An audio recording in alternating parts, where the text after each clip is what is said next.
ओमकार बिंदु संयुक्तम नित्य ज्ञान योगम कामात्मोक्ष सेव्यम ओमकाराय नमो नमः।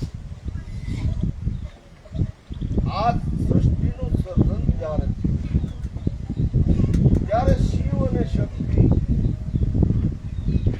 પછી આ નાગ મૂળનો વિસ્તાર એટલે આ સૃષ્ટિનું સર્જન એમાં પછી 5 તત્વનું આ શરીર બંધાણું 5 તત્વનું જળ તેજ પૃથ્વી વાયુ અને આકાશ એમાં પ્રકાશ જે છે એ આ જીવ આત્મા છે આની માલકોર પ્રકાશ જે છે એ જીવ આત્મા છે જીવ અને શિવ શક્તિનું મિલન જ્યારે થાય શક્તિ અને શિવ જો એક દ્રષ્ટાંત કે આ એક દીવો મૂક્યો પણ આ દીવાને જો પવનનો વિલો થાય ને તો બાપુ દીવો નો રહે. હું કામ નો રહે? કારણ કે પવન પાણીનો પ્રકાશ છે. આ પ્રકાશ ઈશ્વરનો છે, આ પ્રકાશ શિવનો છે.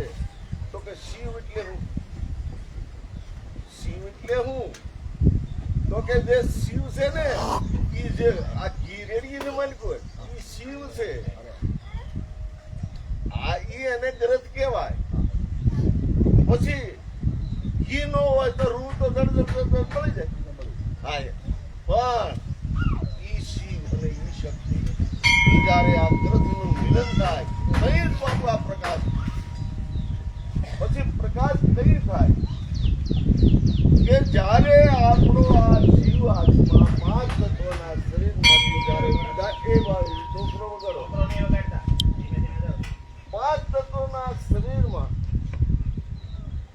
જ્યારે આત્મા નીકળવાનો થાય ત્યારે બાપુ આ જ્યોત પ્રગટ આપણે આ દીવો કરી કે આત્મા નીકળી ગયો છે હવે આમાં દીવો પ્રગટ કરો અને એ દીવામાં જે આમાંથી આત્મા નીકળ્યો છે એ બાપુ જ્યોતમાં હમાય જાય. મુકામ હમાય જાય કે જ્યાં સુધી આપણા પિંડદાન ન થાય ત્યાં સુધી બાપુ આ જીવની વાસના ભ્રમણ કરે છે. પછી આપણે ભ્રમણ કરે છે પછી ઈ દીવાને આપણે યતન કરી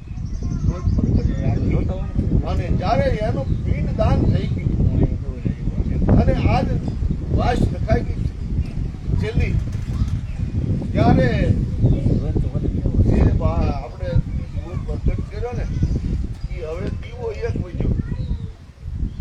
5 તત્વનું શરીર હતું ગમે એનું હોય. રામાતાનું શરીર 5 તત્વનું હતું પણ બાપુ હાય આ માટીમાં મળી અગ્નિ સંસ્કાર કરી અને આ 5 તત્વનું શરીર આ માટીમાં મળી ગયું.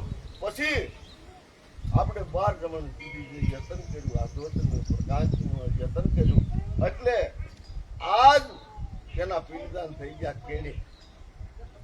જે આ જ્યોત ઘરમાં હતી તો આ મેકવા ક્યાં આવી? માલિક ક્યાં મેકવા આવી? માલિક કોણ આનો? તો પૂછ્યું કે કોઈ દેવતાએ એમ કીધું નહીં કે અમે આના માલિક છીએ. કારણ કે બધા દેવતાઓની માં છે. આ જ્યોત છે આ બધા દેવતાઓની માં છે. તો કે અમે કોઈ નો અમારી માં છે. એટલે સદાશિવ ભોળાનાથ કે તમે જયારે આ સૃષ્ટિ રસાવી અને એ તમારી સંગે જે ઈશા શક્તિ પ્રગટ થઈ અને તમારી પાસે વિરાજમાન થઈ અને પાછળ વિરાજમાન શું કામ થઈ? આ ઉમાદેવી પાછળ શું કામ ભાઈ? બધા દેવતાઓ જોટે છે ને, કૃષ્ણ જોટે છે, રામ જોટે છે, બધા જોટે છે. આ જોટે નહીં કારણ કે પાછળ વિરાતા માં છે ને એ મોક્ષ દાતા છે. માં છે ને એ જન્મ દાતા છે. એટલે કોઈ દેવને વાળી નથી. ભોળાનાથને કીધું કે આ જીવાત્મા તમારો છે, આ પ્રકાશ મારી માનો છે. તો આ તમારે શરણે આ જીવને લઈ ગાતા વાતા આ તમારે શરણે અમે મૂકવા આવ્યા છીએ. જે અમારો ઋણારબંધ હતું એ ઋણારબંધ પૂરું કર્યા પછી આ શક્તિ જ્યોતને તમારે શરણે લાવ્યા છે. જ્યારે શરણે આપણે મૂક્યા ત્યારે ભોળાનાથે એમ કીધું કે હું મોક્ષ નહીં આપી. ભોળાનાથ એમ કે હું મોક્ષ નહીં આપી. તો કે તો શક્તિ પાછળ ઉભા છે ને મોક્ષ તો આપી. એટલે તઈ એમ કીધું છે પવન પાણીનો પ્રકાશ સવલોક કરે આ એની આશ.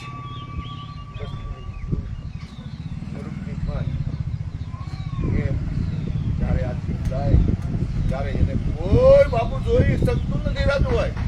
આમાંથી જીવ નીકળ્યો ને એ કોઈએ ન કીધું કે હું જો થાય જીવ જો થાય એમ ન કહીએ ક્યાં. કારણ કે જીવ છે ને બાપુ એક પ્રકાશ, જે પ્રકાશ હતો એ ઘરમાં પ્રગટ કરી દીધો.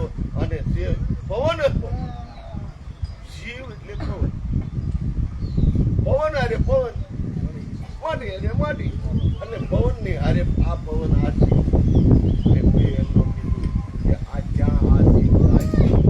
કોઈ ન કીધું કે આમાં જ્યાંથી પ્રવેશ કરે છે ત્યાંથી નીકળી જાય છે.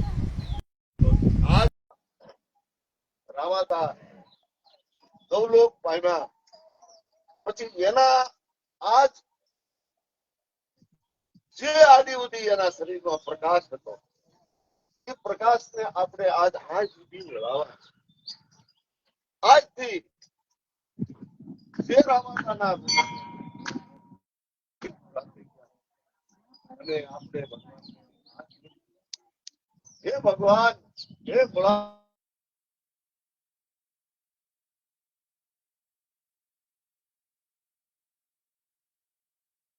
અને આ જીવને ઉત્તમ ગુણમાં અવતાર આપજો એમ આપણે બધા કહીશું.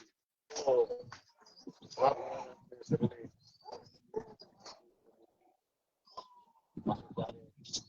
કોઈ બી માણસ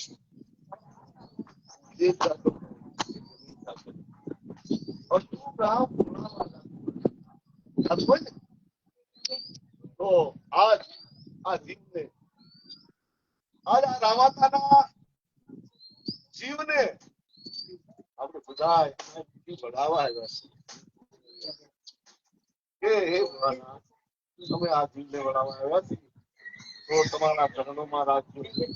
માં ભવાનીને હાથ જોડીને એમ કહ્યું હે માં ભવાની આ જીવ તમારે શરણે આવ્યો છે ને એને સદગતિ આપજો.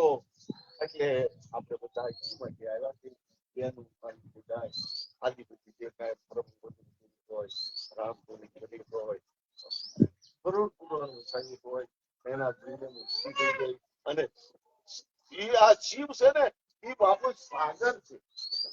શિવ છે એ સાગર છે અને આ બધી નદીઓ છે ને બાપુ સાગર ને મેળાવીને કોઈ નદી ને સાગર ને મેળાવીને નથી. કે હું કામ કે જે આ સાગર છે ને ત્યાં શિવ છે અને બધી નદીઓને એમાં સમાવી લે છે. કોઈ કઈક આ સાગર છલકી ગયો અને નદીઓ ગાંડી દૂર થઈ ગયું કે નહીં પણ ન્યા જાય એમ આ જીવ જાણે શિવ પાસે જાય અને શિવમાં હમાઈ જાય અને સાગર તો આ ગ્રામ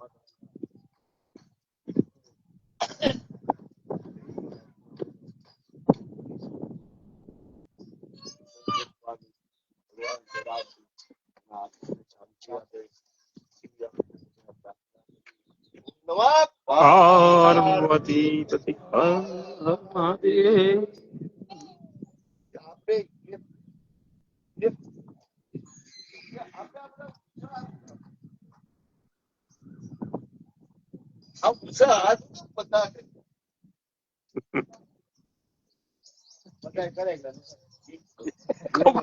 ખબર નથી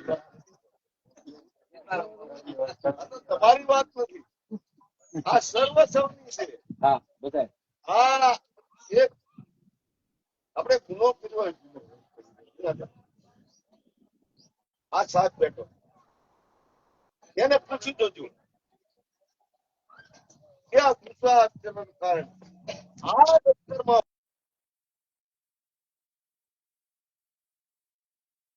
એને નિર્દોષ જાહેર કરે કે